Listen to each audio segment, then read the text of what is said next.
আপনারা দেখছেন মুক্তবাণী। জীবনে আমরা সবাই এমন কিছু মানুষের মুখোমুখি হই যাদের সঙ্গে মিশে থাকা সহজ নয়। কখনো তারা আমাদের মন খারাপ করে, কখনো বা আমাদের ধৈর্যের সীমা পরীক্ষা নেয়। কিন্তু অদ্বৈত বেদান্তের দৃষ্টিতে প্রতিটি মানুষই আমাদের আত্মজ্ঞান আর করুণার পাঠ শেখায়। আজকের এই বক্তৃতায় স্বামী সর্বপ্রিয়ানন্দজি মহারাজ আমাদের শেখাবেন সংসারের কঠিন মানুষদের সঙ্গে কেমন আচরণ করলে আমরা শান্তি, মর্যাদা আর আধ্যাত্মিক ভারসাম্য বজায় রাখতে পারি। তিনি বলছেন, সোজা কথা সোজাভাবে বলুন। যেখানে না বলার দরকার সেখানে নির্ভয়ে না বলুন। কে কি ভাবল সেটা দ্বিতীয়, যদি উদ্দেশ্য মহৎ হয়। নিজের মর্যাদা এমন রাখুন যাতে কেউ আপনাকে সহজে না নাড়াতে পারে। দরকারের অতিরিক্ত ভালো মানুষ হওয়ার দরকার নেই। সহ্য করুন, কিন্তু যদি কেউ না শোনে, বাঘ নারায়ণ এর সূত্র প্রয়োগ করুন। পরিবারে কেউ কষ্টের কারণ হলে দূরত্ব রেখে ভালোবাসুন। ব্রহ্মে লীন হতে পারলে সবচেয়ে ভালো, না পারলে নিঃস্বার্থ সেবায় আত্মনিয়োগ করুন। আর সবশেষে ভালোবাসুন নিঃশর্তভাবে, কোনো শর্ত ছাড়াই। এই 10টি উপদেশ শুধু মানসিক শান্তির নয়, এগুলো হল আধ্যাত্মিক বিকাশের পথ। সংসারে থেকেও ব্রহ্মচেতনা অনুভব করার দিশা। চলুন শুনে নিই স্বামী সর্বপ্রিয়ানন্দজি মহারাজের এই অনন্য জীবন দর্শন। কঠিন মানুষদের সঙ্গে কেমন আচরণ করবেন। অপমান করার দরকার নেই, ঝগড়া করার দরকার নেই, অথবা আবার উল্টো কথা ঘোরাবারও দরকার নেই। সোজা কথা বলা, সেইং হোয়াট ইউ মিন। যেখানে না বলার দরকার, say no. You have the right to say no for everything. কে কি ভাবলো, দ্যাটস সেকেন্ডারি। একটা ভালো উদ্দেশ্যের জন্য to say you know. Be assertive in life. এমন একটি ডিগনিটি নিয়ে চলতে হবে জীবনে যাতে আপনাকে সহজে ঘাঁটাবে না মানুষ। এটা আপনার ভালো, সে মানুষেরও ভালো। অনেক সময় মানুষ বেশি ভালো মানুষ হতে গিয়ে তাকে অন্যরা ডিস্টার্ব করে, সে নিজেও ডিস্টার্ব হয়ে যায়, পরিবেশও দূষিত হয়ে যায়। আমি দেখেছি যে হস্টেলে এখন কিছু ছেলে আছে, তারা নিয়ম মেনে ঠিক তাদের নিজের কাজ করছে, পড়াশোনা করছে। রামকৃষ্ণ মিশনে দেখেছি হস্টেলে। আবার কিছু তো প্রকৃততে একটু দুষ্টু দুরন্ত। তারা যদি দেখেন মহারাজ একটু ঢিলে, একটু রিল্যাক্সড, একটু ভালো মানুষ, তারা সুযোগ পেয়ে যায়। এখন তাতে ক্ষতি কিছু নয়, কিন্তু যারা অন্যরা নিয়ম মেনে চলছে তাদের ক্ষতি হয়, তাদের উপরে চাপ পড়ে যায়। তো আমি একবার একটা হস্টেল দেখতাম। তারা এখন যারা সেখানে পড়তো, তারা এখন সব বড় বড় সব দেশ বিদেশে আছে প্রতিষ্ঠিত। তো তারা যেমন ছোট ছেলেরা হয়, ক্লাস 7-এর ছেলে সব। তো সকালবেলা ভোরে মন্দির থেকে এসে নিয়ম হচ্ছে প্রত্যেক হস্টেলে সব ছেলেরা নিজে ঝাড়ু দিয়ে নিজের যে ধাম বলা হয় হস্টেল, সেটা পরিষ্কার করবে। তার জন্য ডিউটি ঠিক ছিল। তো ওরা জানে এই মানুষটি একটু নরম প্রকৃতির মানুষ, কিছু বলবে না। তো এসেই ওরা আবার বিছানায় শুয়ে পড়লো কম্বল মুড়ি দিয়ে। তো একদিন কিছু বললেও শুনবে না, জানে মহারাজ কেরম বকবেন না, কি পানিশমেন্ট দেবেন না। তো আমি একদিন ঠিক করলাম, ঠিক আছে, ওদের জন্য শিক্ষা দেওয়ার জন্য আমি নিজেই করবো। যেই দেখছি সব এসে আবার ঘুমিয়ে পড়লো, আমি সঙ্গে সঙ্গে গিয়ে ঝাড়ুটা ধরে আমি ঝাড়ু দিতে আরম্ভ করলাম হস্টেলটাকে।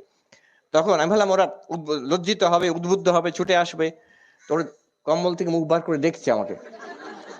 একজন বেরিয়ে এসে বলছে, ওরে দেখ দেখ, হ্যাঁ এই তো আমাদের চাই, এইরকমই তো চাই আমাদের। সেটা ঠিক নয়। হ্যাঁ, সেখানে অ্যাসার্টিভ হতে হবে। যেটা নিয়ম, যখনকার নিয়ম, সেটা তার জন্য যে যা ভাবলো তা ঠিক আছে। That is the second stage.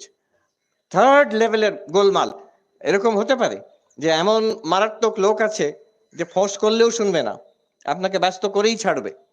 তো সেখানে কি করতে হবে? ঠাকুরের তৃতীয় সূত্র আছে। তৃতীয় সূত্র হচ্ছে বাঘ নারায়ণ। সবাইকার মধ্যে নারায়ণ আছেন, কিন্তু বাঘ নারায়ণকে আলিঙ্গন করা চলে না, দূর থেকেই প্রণাম করতে হয়। বাঘকে আলিঙ্গন করলে কি হবে? বাঘ আপনাকে আলিঙ্গন করবে।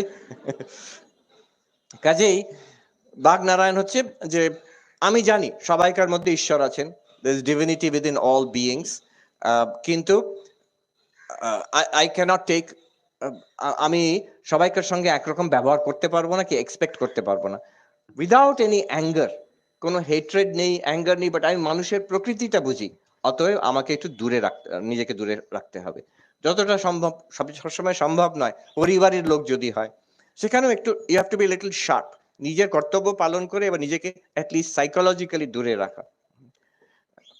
অনেক সময় এটাকে বলে একটা kind of dependence relation, psychologically dependence relationship হয়ে যায়। আমি দেখেছি মহিলা একা আমেরিকাতে, ইন্ডিয়ান, পাঞ্জাবি, তিনি, তার কেউ নেই, কিন্তু তিনি নিজে খুব স্ট্রাগল করে নিজে দাঁড়িয়েছেন। একটি ভাই, তার মেন্টাল ইস্যুস, সে মাঝে মাঝেই গোলমাল করে, পুলিশ ধরে নিয়ে যায়, তিনি আবার ছোটেন তাকে রক্ষা করতে, তিনি যতই তার জন্য করেন তার আবার মাঝে মাঝে গোলমাল হয়ে যায় সব। আমি বললাম যেটুকু করার দূর থেকে করবেন। এই যে বাগনারায়ণ, তার সহজে চেঞ্জ হবে না, ইউ হ্যাভ ইউর রেসপন্সিবিলিটি, ওইটুকু করবেন, কিন্তু তার জন্য আপনিও একদম ব্যস্ত হয়ে আপনার সাধারণ ভোজন গেল চুলোয়, এটা ঠিক না। So these are the 3 levels. মনে রাখতে হবে এবার যে আমাদের সংসারে অনেকটা দুঃখ কষ্ট আসে ফ্রম আদার পিপল, অন্য লোকের কাছ থেকে। How do I deal with that? এটাতে ম্যাক্সিমাম কাজ এটাতে হয়। Number 1, forbear, and we are too quick to react in this day and age.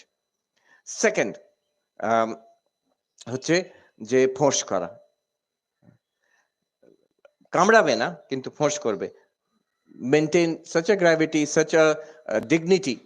ঠাকুর বলছেন মানুষ মানে মান, হুঁশ, যার নিজের মানের প্রতি হুঁশ আছে সেই তো মানুষ। মান মানে dignity. Of course he meant it in a spiritual sense, but even then, even in একটা সামাজিক দৃষ্টিতেও নিজের ডিগনিটির প্রতি একটা হুঁশ থাকা চাই। And last হচ্ছে ফাইনাল সলিউশন ইজ বাগনারায়ণ, দূর থেকে তুমি ভালো থেকো, but I don't want to have anything to do with you.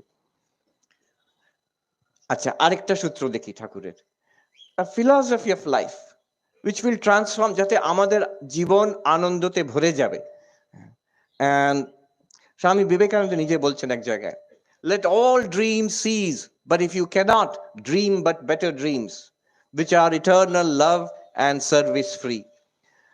বলছেন তাহলে এই জগৎ স্বপ্নবৎ, এই যাক, তুমি ঈশ্বরের সঙ্গে এক হয়ে যাও, ব্রহ্মে লীন হয়ে যাও। যদি তা না পারো, আর কতজন পারে, আমরা অনেকেই পারি, বেশিরভাগই পারি না। যদি তা না পারো, যদি স্বপ্নই দেখবে তুমি, এই সংসারেই যদি থাকবে, দেন তাহলে একটা ভালো সংসার হোক। Let it be dream better dreams. দুঃস্বপ্ন দেখবে কেন, কুস্বপ্ন দেখবে কেন? ভালো স্বপ্নটা কি? উনি বলছেন প্রেম ও সেবা, ইটারনাল লাভ, আনকন্ডিশনাল লাভ। কাকে ভালোবাসবো? সবাইকে। ওয়াই? No Y, unconditionally. তার কি হলো না হলো আমি জানি না, কিন্তু first beneficiary of love is I myself. যার প্রেমে হৃদয় পূর্ণ, যেমন রাগ করলে, বিরক্ত হলে আগুন জ্বালা হলো, আমার হৃদয়টি জ্বালা হবে। প্রেম থাকলে, ভালোবাসা থাকলে, the first beneficiary is the লাভার। যে ভালোবাসছে তারই মন আনন্দেতে প্রস্ফুটিত হয়। অতএব আনকন্ডিশনাল লাভ, তুমি কি করলে, বললে না বললে, that doesn't matter, I have love for everybody. সেটা অনেক সময় সুবিধে হয় যদি ঈশ্বরে, ভগবানে ভালোবাসা থাকে, যেভাবেই হোক, যার যে ধর্মতে যেমন ভালোবাসা থাকে, সে যদি সেই ভগবানের ভালোবাসা সবাইকার মধ্যে দেখছে, যে তার ঈশ্বর, তার প্রভুকে সবাইকার মধ্যে দেখছে, এবং loves those people with that love. And শুধু ভালোবাসা নয়, একজন ফিলোসফার বলছেন, I love humanity but I can't stand human beings. যে আমি মনুষ্য জাতিকে ভালোবাসি, কিন্তু ওই যে ইন্ডিভিজুয়াল মানুষগুলোকে সহ্য করতে পারি না আমি। তো ওটা অ্যাবস্ট্রাক্ট হয়ে গেল। Love and service, so service free, without any expectation from others. এখন কেউ এরকম আশ্রমে, হাসপাতালে বড় বড় কাজ করতে পারে, আবার কেউ আমরা যে যেখানে আছি, we can serve. It's an attitude.